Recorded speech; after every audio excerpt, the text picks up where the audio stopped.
A meeting this morning in Madison County triggered the frustrations of residents. A few agenda items at the Board of Supervisors meeting led to some tense exchanges. KCCI's Marcus McIntosh joins us with a look at the hot button issues and the decisions that the board made.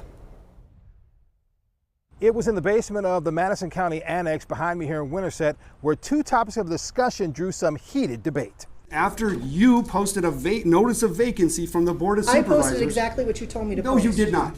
A tense exchange between the county attorney and the Board of Supervisors chair. This stemmed from who told the board to publish a vacancy on the county auditor position, a move that would determine whether a temporary auditor was in place. Through more discussion, it was determined there is a county auditor. I'm glad that we came to resolution today.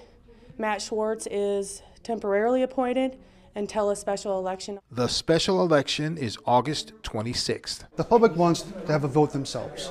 So we don't trust the Board of Supervisors to put forth candidates that are in the interest of the constituents. Another item drawing a loud response, the approval of a $100,000 payment to Turning Point Evaluation Incorporated, money from the opioid settlement. We're not going to write a $100,000 check to somebody. We aren't writing a $100 check. Diane, will you please let me finish?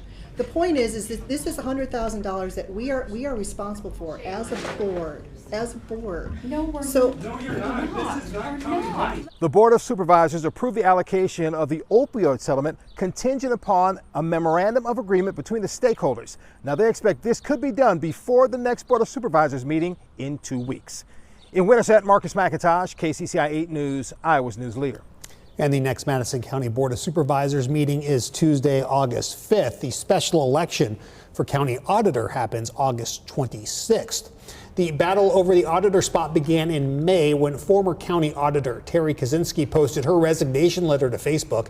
It comes after Kaczynski tried to fight the board's decision to not hire her campaign manager, Leslie Beck, for a position in the auditor's office. That case has since been dismissed. The Board of Supervisors appointed Matthew Schwartz as the new auditor earlier this month, shortly after a petition began calling for a special election for that position. And that led to a complaint against County Supervisor Heather Stansel. She was accused of voter intimidation based on a comment she made on social media about the petition.